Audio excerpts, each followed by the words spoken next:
মানে পাওয়ার বর্মনকে নিয়ে যে কন্ট্রোভার্সিটা বা যেটা যে ট্রফি নিয়ে যে জিনিসটা চলছিল সেটা আবার এখন আবার বড় হতে চলেছে, মানে সেটা আবার সব ইউটিউবারের দিকে চলে গেছে এবং প্রচুর পরিমাণে ভিডিওগুলো আসছে।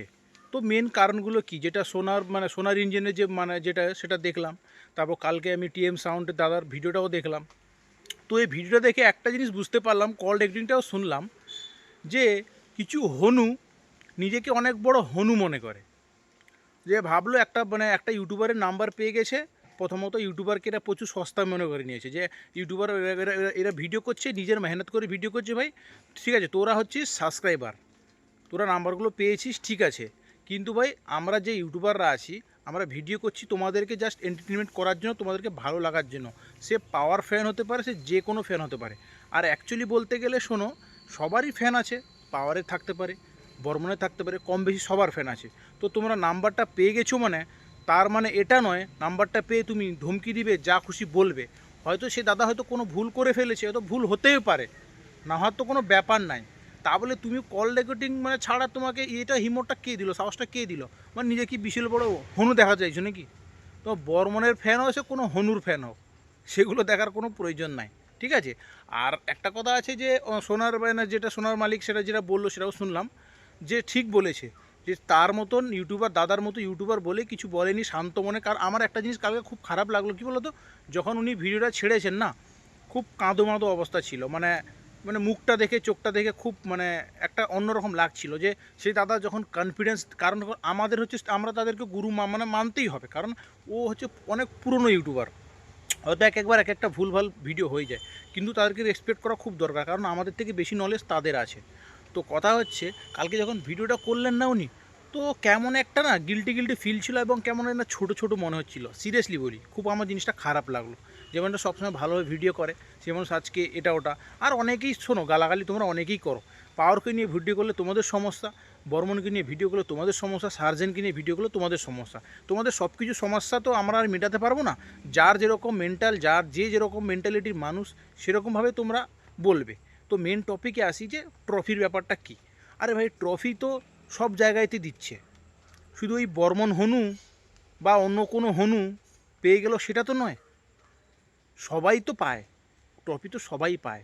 আর এই ট্রফিকে নিয়ে বিশাল বড় ঝামেলা নাকি? আচ্ছা, তোমরা একটা কথা ভেবে দেখেছো? আমি কোনো কোনো সেট আপকে বলছি না, একবার হনু টনু বল দিচ্ছি, সেটা মাইন্ড করো না, ঠিক আছে। বর্মনটাও যতটা ভালোবাসি, পাওয়ারকেও ততটা ভালোবাসি, কারণ এরা দুজন একই সেট আপ, আবার একই আমাদের এই পূর্ব মেদিনীপুরের গর্ব, ওয়েস্ট বেঙ্গলের গর্ব বলতে পারো। তো ব্যাপারটা হচ্ছে এই ট্রফির ব্যাপারটা। আচ্ছা, তোমরা তো অজানা তথ্য বা জানা তথ্য তোমরা অনেকেই জানো। আচ্ছা বলো দেখি, সবথেকে বেশি ভাড়াটা কে খাটে, বা সবথেকে বেশি ফিল্ড কে পায়? আচ্ছা, একটা ট্রফি নিয়ে তো ঝামেলা হওয়ার মানেটা কি বুঝলাম না। সেখানে কি বর্মন জিতে গেছিলো, আর সেখানে পাওয়ার জিতে গেলেছো? কে বলেছে তোমাদের? কোন হনু বলেছে তোমাদের? তোমাদের কোন হনু বলেছে যে ওখানে বর্মন জিতে গেছে বা ওখানে পাওয়ার জিতে গেছে? সবাই সবার জায়গায় বেস্ট আছে, ওখানে কম্পিটিশন হয়েছিল। হ্যাঁ, ওখানে যদি কম্পারিজন হতো বা অন্যান্য কিছু হতো, যে ওখানে 10টা পাবলিক নিয়ে অন্যান্য পাবলিক নিয়ে কে জিতেছে, কে ট্রফি পাবলিকের সামনে দেওয়া হয়েছে, সেটা আলাদা কথা। এখানে কি হয়েছে ভাই, আমি যদি কোনো কমিটি থাকি, আমি যদি কোনো সদস্য থাকি, আমি অবশ্যই তাকে ট্রফি দিতেই পারি। আরে 500 টাকা, 100 টাকা, 50 টাকা ট্রফি দেওয়াটাকে বিশাল বড় হনুগিরি নাকি? এইটা নিয়ে তোমরা কন্ট্রোভার্সি শুরু করে দিয়েছো, একটা ইউটিউবারকে নিয়ে হেনস্থা করা। তোমরা ইউটিউবারকে এত সস্তা পেয়ে গেছো নাকি? হ্যাঁ, আর তুমি কী করলে, তার যা রেকর্ডিংটা তুমি একদম ভাইরাল করে দিলে, ফেসবুকে বিনা পারমিশন ছেড়ে দিলে।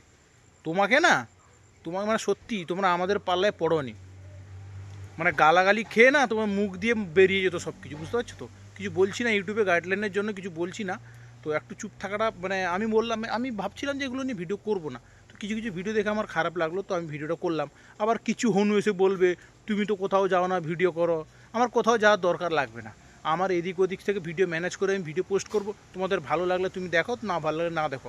আর অলওয়েজ পাওয়ারের ফ্যান ছিলাম, ফ্যান থাকবো, সবারই ফ্যান থাকবো।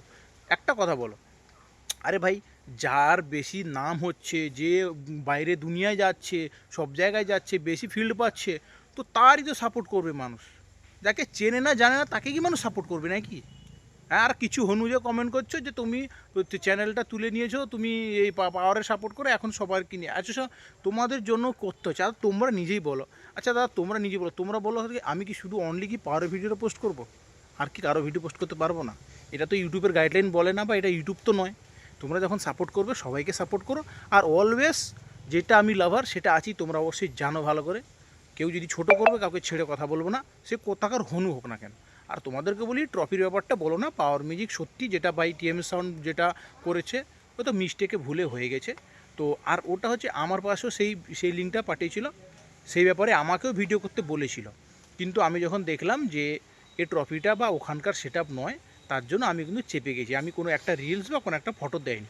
তো ওটা হয়তো দাদাটা ভুল করে ছেড়ে দিয়েছে, সেটা নিয়ে কোনো ব্যাপার নয়। তা বলে তাকে নিয়ে হুমকি দেওয়া, তাকে নিয়ে ইয়ে করা, এটা তো কোথাও রাইট নয়। তোমাকে কোন হনু রাইট দিয়েছে? হ্যাঁ, আর 2 টাকার অকাত নাই, বেশি বেশি করছে। একটা ইউটিউব চ্যানেলের ভিডিও করতে, একটা ইউটিউব দাঁড় করতে কত সময় লাগে জানো? মানুষ পরিচিত মানে একটা মানুষকে চিনতে জানতে তোমাদেরকে কোন হনু চেনে? তোমরা ভাইরাল হওয়ার জন্য যা কিছু বলো, যা কিছু করো, ওটা ওরকম হয় না। একটা ইউটিউবার যে ভিডিও করেছে, মেহনত করেছে, 100K 150K যে এত মানে এত দূর যে করেছে, বিশেষ করে অনেক মেহনত করেই করেছে। ঠিক আছে, একটু সম্মান করতে শেখো। হয়তো দাদা ভুল করেছে, তাকে দুটো বকাবকি করেছিল বা ছোটোখাটো বলে দিয়েছিল, কোনো অসুবিধা নেই, সেটা এমনি চেপে যাওয়া দরকার ছিল। তাহলে তুমি ওটা নিয়ে তাকে ভাইরাল করবে? কে অ্যাড দিয়েছে তোমাকে? কেলানি খেয়েছো? কুতুম কেলানি? তুমি জোতাকার, সে জোতাকার ঝান্ড হো, জোতাকার বাল হও, বুঝতে পারছো? তুমি জোতাকার বাল হও। আর তুমি, আমি জানি আমার ভিডিও দেখলে হয়তো কিছু খারাপ খারাপ কমেন্ট আছে, খারাপ খারাপ পাবলিক বলবে। আমি কোনো সেটআপকে ছোটো করতে যাবো না, পাওয়ারকে ছোটো করতে যাবো না, বর্মনকে ছোটো, সবাই আমার নজরে সবাই সমান। আর অ্যাকচুয়ালি তোমরা এটাও মনে রাখো, যারা একটু বেশি মানে যাদের একটু বেশি নাম হবে তাদের সাপোর্টটা মানুষ বেশি করবে। আর তোমরা চ্যানেলে সবার গিয়ে আসো, কার ভিডিও পোস্ট করলে বেশি ভিউস আসে ওটা মানুষ করে ওরকম করে ভিডিও পোস্ট করো। তো ভাই দেখো, তোমরা কন্ট্রোভার্সি শেষ করো, আর যে জিনিসটা করেছো ভিডিও ডিলিট করে দাও, কন্ট্রোভার্সি শেষ করো, আর বেশি করে লাভ নেই। ঠিক আছে? আর পাওয়ারের কথা বলো না তোমরা, পাওয়ারের ব্যাপারটাই আলাদা। ও এখন যাচ্ছে এখানে ইন্টারন্যাশনাল ভালাটাও খাটবে। ঠিক আছে? তো ওই যে কথায় আছে, কিং কিং থাকবে, সবাই সবাই সব থাকবে, মানে সবাই কিং, সবাই সবাই সব কিছু। কারণ ওয়েস্ট বেঙ্গলে সেটা হচ্ছে আমাদের 19-20। বর্মন যেমন হয়তো কোনো জায়গায় একটু কম হচ্ছে, পাওয়ারে আবার কোনো জায়গায় কম হয়ে যাচ্ছে, কোন জায়গায় বেশি হয়েছে, এরকম। এর থেকে তো বেশি নয় যে হ্যাঁ একদম পুরো মুড় ফুড়ে থুবড়ে দিচ্ছে, বা এটা করে দিচ্ছে, সেটা করে দিচ্ছে, একদম সেটা বন্ধ করে দিচ্ছে, প্রেসারে ঠেলে দিচ্ছে, সেরকম তো কিছু অ্যাডের নয়, তাই না? তো সেটা হচ্ছে, যাই হোক, এগুলো কন্ট্রোভার্সি বন্ধ করো। সবাই সমান, সে পাওয়ার হোক, সার্জেন হোক, সে যেই হোক না কেন, বি মিউজিক যত অল ডিজে, সবাই সমান, সবাইকে সম্মান করো। এবং তোমাদের একটা রিকোয়েস্ট ভাই, কোনো লাভার্সকে গালাগালি দেওয়ার কোনো দরকার নেই, সবাইকে অলওয়েজ সাপোর্ট করো, আমরা তোমাদের পাশে আছি। তোমরা যেরকমভাবে ভিডিও চাইবে সেরকমভাবে ভিডিও দেবো। দেখো, সবার ভিডিও তোমাদেরকে দেখতে হবে বাস। আর সব ইউটিউবারদের তোমরা একটু সাপোর্ট করো, জাস্ট তোমাদের সাপোর্টের জন্যই তো আমরা ভিডিও করি। তো ভিডিওটা কেমন লাগলো জানি না ভাই, অনেকের খারাপ লাগতে পারে, অনেকের গাঁড়ে লেগে যেতে পারে। তো অনেকের গাঁড়ে লাগুক, পেছনে লাগুক, এটা আমার দেখার কোনো প্রয়োজন নেই। আর যেটা সত্যি কথাটা বলবো, আর অলওয়েজ পাওয়ার লাভার ছিলাম, অবশ্যই পাওয়ার লাভার থাকবো। আমি একটা ইউটিউবার হয়ে বলছি, আমি ইউটিউবার হতে পারি, কিন্তু পাওয়ার লাভার আমি। ঠিক আছে? কারণ পাওয়ারের সাথে একটা ইমোশন আছে, কেউ সামনে এসে বলে না। অনেকেই আবার কমেন্ট করবে, তুই পাওয়ারের এটা, পাওয়ারের চামচা, পাওয়ারের সেটা, তোরা বললে তাতে আমরা বাল ছেড়ে গেলাম। ঠিক আছে? সেটা আমি কোনো মাইন্ড করি না, আমি সেটা মাইন্ড করি না। কারণ আমরা জানি কীরকমভাবে ভিডিও করছি, কতটা মেহনত করে কী করছি না করছি, ওগুলো আমরা জানি। তোমরা মুখ আছে, তোমাদের বলতে কতক্ষণ সময় লাগবে? তোমরা একটা ভিডিও পোস্ট করে দেখাও, একটা ভিডিও ছেড়ে একটা ভাইরাল হয়ে দেখাও, তারপর ভাববো তোমাদের অকাত কত। বাড়িতে বসেই কমেন্ট করা খুব সোজা, বুঝতে পারছো? মানুষকে বলা খুব সোজা, নিজে করে দেখবে, নিজের অকাতটা বুঝে যাবে। তো ভাই দেখো, টিএমএস সাউন্ড ভাইকে কিছু বলার দরকার নেই ভাই, যা হয়ে গেছে সমস্যা সমাধান করো। আর বাকি থেকে ট্রফি, পাওয়ার যত ট্রফি পায় না, সে বাদ দাও, বলে লাভ নেই। এখন ট্রফি 50 টাকা 100 টাকা খরচা করলো, ট্রফি পেয়ে গেলো বলে কিছু জিতে গেলো নাকি? আমি হনু হয়ে গেছি, বিশাল বড় হনু ট্রফি নিয়ে, বালের কথা বলে বোকাচো তারা। তো সেটা নিয়ে কথা নয়, বাদ দাও। যারা চ্যানেল সাবস্ক্রাইব আছে অবশ্যই সাবস্ক্রাইব করো। আর তোমরা ভুল ভেবো না, অবশ্যই অলওয়েজ সাপোর্টে আছি। যখন দেখবো ছোটো হচ্ছে বা কিছু হচ্ছে ভাই, একদম পিছনে দিয়ে দেবো, সেটা নিয়ে কোনো ভাবার কোনো প্রয়োজন নাই। ঠিক আছে ভাই, চলো ভাই, বাই বাই।